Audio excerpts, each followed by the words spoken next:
I should have listened when she said not to go into the basement. I should have listened when she said it was dangerous, because now it's too late. It all started when I met her. Her name was Michelle Fine. I met her through one of the dating apps that I had installed. She seemed nice, and we agreed to take things slow. We went out for coffee. Things went really well, so we started going out more. We went to restaurants, laser tag, the movies, we went hiking, all sorts of things. We spent all of our free time with each other. Through this, I'd learn a lot about her and her life. She was a nurse at a local hospital. She had 5 brothers and 2 sisters. Her dad was a veteran, and her mom was the managing partner for a well-known law firm in the area. She loved horror. Her favorite movie was Silence of the Lambs. Her favorite color was yellow. She said she made art in her spare time, and so much more. Eventually, we started talking about moving in together. It was decided that I would move in with her since she had nothing but room, and I was renting out a small apartment. Her house was big and fancy. It had 5 bedrooms, 2 bathrooms, and a fairly large basement and attic. When I moved in, though, she said that if we were going to be with each other, there was one rule that she had that could not be broken. I was not allowed to go into the basement. She was adamant about this. I wasn't allowed to go into the basement under any circumstances. I thought it was weird, but I accepted it and tried to ignore my curiosity and weirdness of the situation. One day, though, I was hanging out with my friends, Mark, Jerry, Thomas, and Adam. I was telling them about how things were going, and I happened to mention that I wasn't allowed to go into the basement. They basically said I was being a little bitch, and that I should investigate it. After a while debating it, we all agreed to investigate it together when Michelle wasn't home. This would end up happening sooner than expected, as Michelle's dad had recently gotten hurt in an accident, and her mother couldn't be around to help him. So Michelle decided to take her 3 weeks vacation to go be there and help him.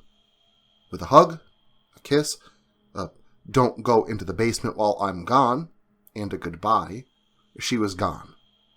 I then texted Mark, Jerry, Thomas, and Adam and told them to come over. They all got there within an hour.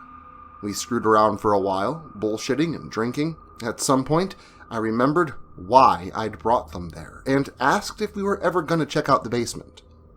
They all agreed, and we started to head down. The further down the basement stairs we got, the more creeped out I started getting. The basement looked nothing like the beautiful, well-built house above it. The walls were old, cracked, and chipped concrete. There was no insulation, and it smelled like something was dead and rotting in there. We all joked around about it and continued on, exploring and trying to find the source of the smell if we could. The basement was really large, so we split up to look around. I was about to call it off when I heard Mark shout, "Hey guys, I found a door!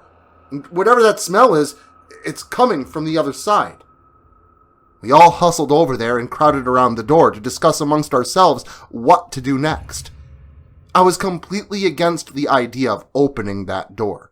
We weren't even supposed to be in the basement, never mind investigating weird smells behind closed doors. I thought that this had gone too far, and truth be told, I was scared shitless. We put it to a vote. Thomas sided with me, but Mark, Jerry, and Adam all voted to investigate. So we did. And holy fuck, I wish we'd never opened that door. Hell, I wish we never investigated the basement in the first place. Because what we saw was so fucking horrific. It was a large room, probably the size of the entertainment room. It looked like some kind of fucked up art gallery or museum made of people. Literally everything. The walls were painted with blood. There was furniture made with bone and teeth. There were easels made of bone, and there were sculptures. The sculptures were made out of mutilated corpses and bones. Not all of them were entirely human, but all of them were made from carcasses.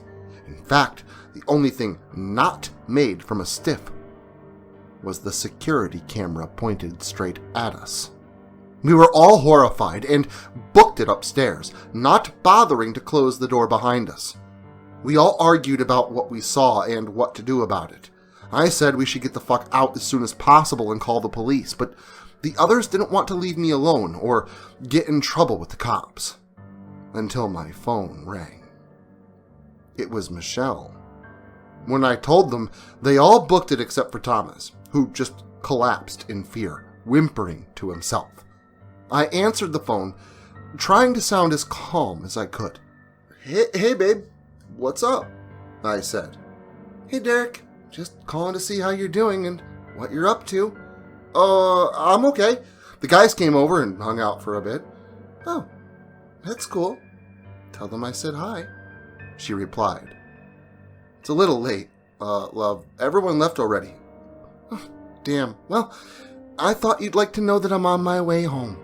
Dad doesn't need my help anymore. Also, I'm bringing some new art supplies that Mom gave me. Do you think you could help me bring them down into the basement? She said. The basement?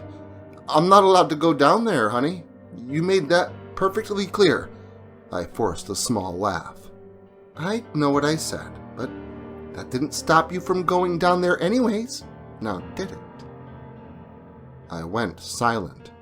I'm about 10 minutes away, Derek. See you soon. She hung up. It's been about 7 minutes. I've been trying to calm Thomas down and get him to run, but he's still quivering on the floor, whimpering and mumbling. I don't know what I'm going to do. Fuck. I think she's here.